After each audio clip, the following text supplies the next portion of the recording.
Neda Algo-Sultan, the 26-year-old woman, became a symbol of Iran's resistance to the government's official election results. Her controversial death was captured on amateur video. Within hours of being posted online, it was picked up by news outlets around the world. Arguably, it was an iconic example where user-generated content illustrated events in Iran. The reliance on citizen journalism came after dozens of foreign journalists left the country when reporting restrictions were imposed. International editor with Channel 4 News, Lindsay Hilsum, was one of them. I spoke to her and Bakr Mo, an Iran expert and author of Hominy, Life of the Ayatollah. I began by asking Lindsay Hilsum whether the election was as exciting as she first expected. I had not realized before I went to Iran in the run-up how so many people were attaching so much hope to it. And I've been going backwards and forwards to Iran for 10 years, but never before have I seen that number of people in the streets in huge excitement in the days leading up to the poll. And then, of course, never before have I seen that many people in anger and despair on the streets. It was the most absorbing story that I have done for years and years. And was there any difference in how you were treated by the authorities during the time there? Totally different. To begin with, it was the most pleasurable reporting experience I've ever had in Iran. Everyone was very welcoming. Whoever they were going to vote for, whoever they were campaigning for, and government officials were also extremely helpful to us. But as I said at the time, from the evening as the polls closed to the next day, I felt like I went to sleep in one country and woke up in another. Because then by the next day, suddenly the shutters came down. When people came out on the streets, then we had the Basij and the police in their riot gear beating people, people running. And then shortly after that, that's when the authorities withdrew our press cards and suddenly there was no more cooperation. It was an entirely different experience. Bakr Mo, watching it from London, being Iranian, were you surprised at how the story unfolded once the elections and the aftermath evolved the way they did? Well, in a sense, yes, because the day of the election and the day before was the story of hope.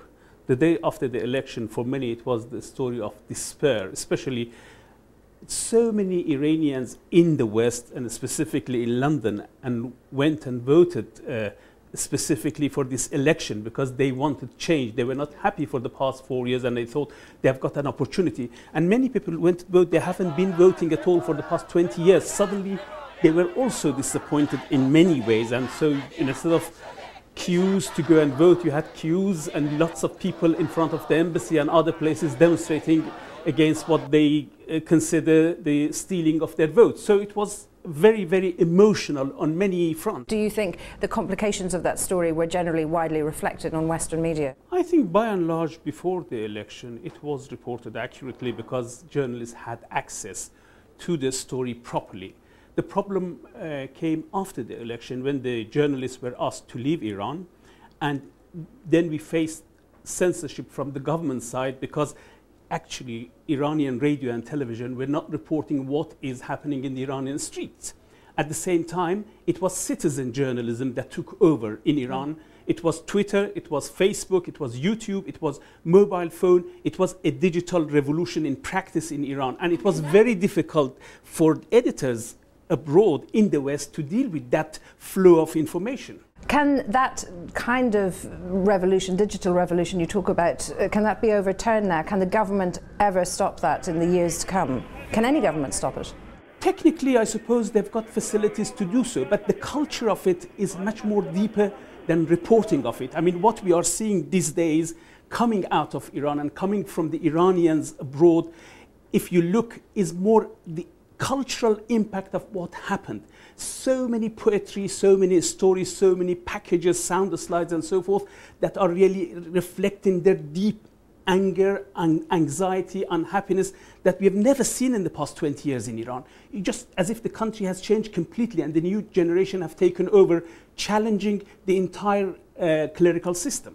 But the new generation hasn't obviously taken over officially in any sense of the imagination. But let me ask you, How do you think what has taken place is going to affect you, Lindsay Hilsum, going back into the country, and what do you imagine it might be like to report from there in the future? Well, I hope very much that I can go back, and I hope very much that the Iranian government will allow me and other Western journalists to go back in as soon as possible, because this is a very important story that we want to report. I think that all of this citizen journalism was an extraordinary part of the story, as well as, you know, being the method of communication. But the problem that we had as the days went by was verifying that information, that you would see a video clip showing a protest, and initially it was possible to make a call to find out, you know, yes, this did happen in such and such a place at such and such a time. But then it became more difficult. Was this a clip from today, or was there somebody rerunning a clip from a few days ago? It became extremely difficult to work that out, and that shows why this kind of citizen journalism, as valuable as it is, can't replace, I think, what we do as foreign correspondents going in and trying to report objectively. Just a final question on a separate subject, but not unrelated in terms of citizen journalism. What is taking place in China has been taking place in Xinjiang province. It seems that the Chinese are acting differently and allowing more journalists to go there than when they would have done previously in previous similar situations. They've done exactly the opposite to the Iranians in one sense. They've allowed the foreign reporters to go into Urumqi, but they cut off Twitter first thing in the morning, on the Monday morning after the riots took place on the Sunday. They closed down the internet completely. So what they prioritized was stopping Uyghurs, the people of Xinjiang, from communicating with each other. And the reporters up there, the government has tried very hard, I think, to control the story, but they certainly haven't completely succeeded. And I think that reporters have been able to some extent to tell us what's going on, but we're still missing some important information. I think it's very important for the editors and reporters really to use the old discipline of ensuring that they are not taken over by events. It's very important to keep a cool head and look at evidence and decide, because the technology has got the advantage of the speed.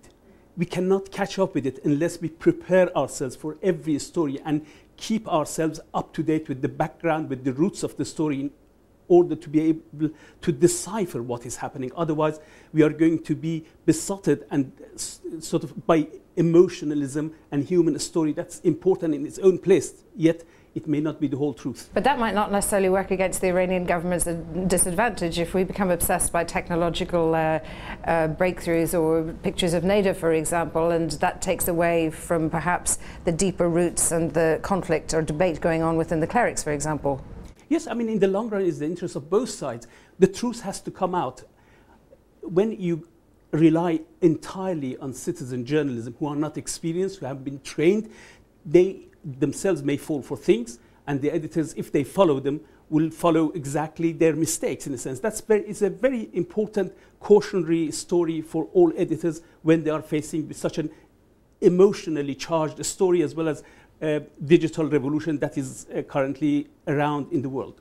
And then, because then what you have is that you have arbitrary pictures being put out, which we're not quite sure what they represent, and the phrase that gets used is not wrong for long.